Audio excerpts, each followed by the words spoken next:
India that I experienced in my youth was a lower middle class India with small hopes and even smaller dreams.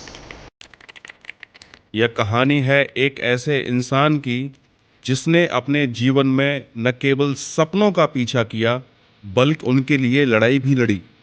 यह कहानी है एक व्यक्ति की जिसने कभी अपने मूल्यों से समझौता नहीं किया। यह कहानी है श्री नारायण मूर्ति की, एक साधारण से व्यक्ति की जिसकी साधारण सोच ने दुनिया बदल दी। नारायण मूर्ति का जन्म 20 अगस्त 1946 को कर्नाटक के एक छोटे से शहर शिदलाघट्टा में हुआ। बचपन से ही नारायण एक शांत और गंभीर स्वभाव के थे। उनके दोस्त उन्हें अक्सर कहते, तुम्हारे चेहरे पर हमेशा एक सोचने वाला भाव क्यों रहता है मूर्ति? शायद मूर्ति पहले ही यह समझ चुके थे कि जीवन एक साधारण यात्रा नहीं है। मूर्ति पढ़ाई में गहरे डूब जाते थे।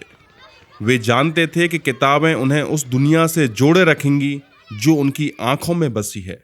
लेकिन यह यात्रा आसान नहीं थी। उनके पिता चाहते थे कि वे एक सरकारी अधिकारी बने, लेकिन मूर्ति को हमेशा एक इंजीनियरिंग की दुनिया ने खींचा और उन्होंने आईआईटी कानपुर से मास्टर्स की पढ़ाई की, जहां उनकी सोच और दुनिया के प्रति नजरिया और भी व्यापक हो गया। लेकिन असली संघर्ष तो अभी शुरू होना था।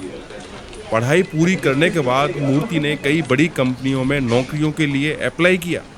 वे एचपी और अन्य बड़ी कंपनियों में इंटरव्यू के लिए भी गए, लेकिन हर बार उन्हें निराशा ही हाथ लगी।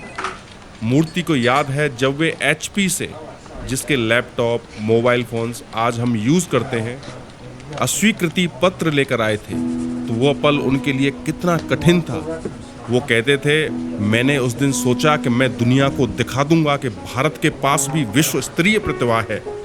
लेकिन यह नारायण मूर्ति का स्वभाव था कि वह असफलता को अपने दिल में जगह नहीं देते थे। वे कहते थे, असफलता एक अध्याय है, लेकिन हार अंत नहीं है। यही उनकी बात थी जो उन्हें अन्य लोगों से अलग करती थी। मूर्ति के जीवन में बड़ा मोड़ तब आया जब एक ट्रेन यात्रा के दौरान उन्होंने गरीब मजदूरों को देखा। वह उनकी गरीबी और संघर्ष को देखकर बहुत विचलित हुए। मूर्ति ने कहा था, मैंने महसूस किया कि अगर मैं किसी भी रूप में मदद कर सकता हूं तो वह तकनीक के माध्यम से होगा।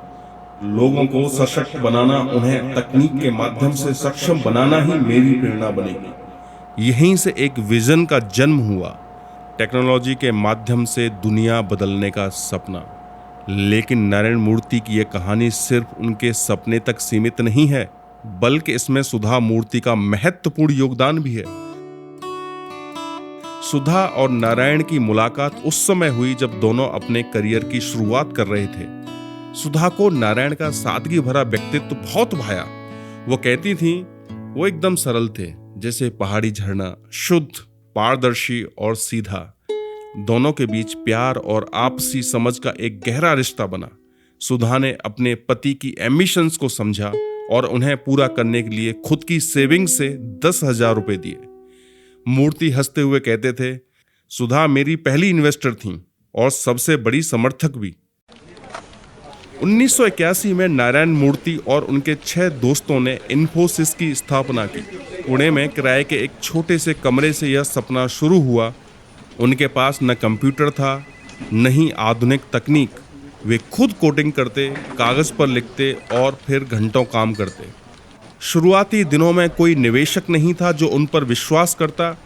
कई बार तो हालात इतने खराब हो जाते कि मूर्ति को अपने कर्मचारियों को वेतन देने के लिए भी संघर्ष करना पड़ा।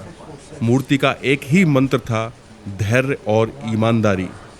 वे कहते थे, मैंने हमेशा ईमानदारी को सफलता का आधार माना। मैं जानता था कि हम सही दिशा में काम कर रहे हैं, बस हमें थोड़ा और इंतजार करना होगा। और आखिरकार उनकी मेहनत रंग लाई।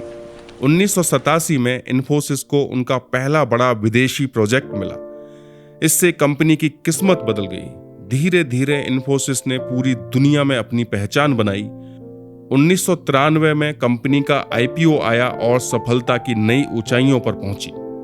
लेकिन नारायण मूर्ति की सफलता का सबसे बड़ा आधार उनका परिवार था, खासकर सुधा। वो हमेशा उनके साथ खड़ी रहीं, हर छोटे बड़े फैसले में उनका साथ दिया।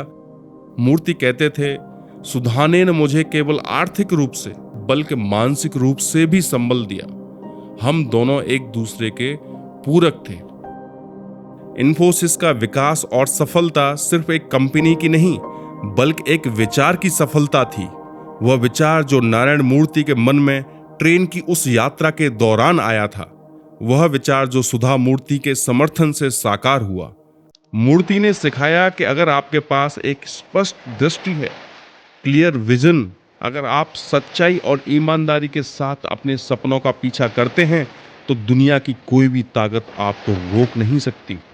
उनकी जीवन यात्रा हमें यह सिखाती है कि असफलता सिर्फ एक मोड़ है और जो लोग अपने सपनों के लिए समर्पित होते हैं वे अंततः सफल होते हैं। यह थी नारायण मूर्ति की कहानी। एक व्यक्ति, एक सपना और एक परिवार जिसने मिलकर इतिहास रच दिया। यह कहानी बिल्कुल सच है। इन्फोसिस दुनिया में जाना माना नाम है। नारायण मूर्ति हमारे बीच में है, सुधा मूर्ति हमारे बीच में है। आशा करता हूँ नारायण मूर्ति की यह कहानी हमें भी प्रेरणा देगी उन सपनों को पूरा करने के लिए जिनके लिए हम जीते हैं, जिनके लिए हम मरते हैं। आपने इतने प्यार से सुना, उसके लिए बहुत बहुत शुक्रिया।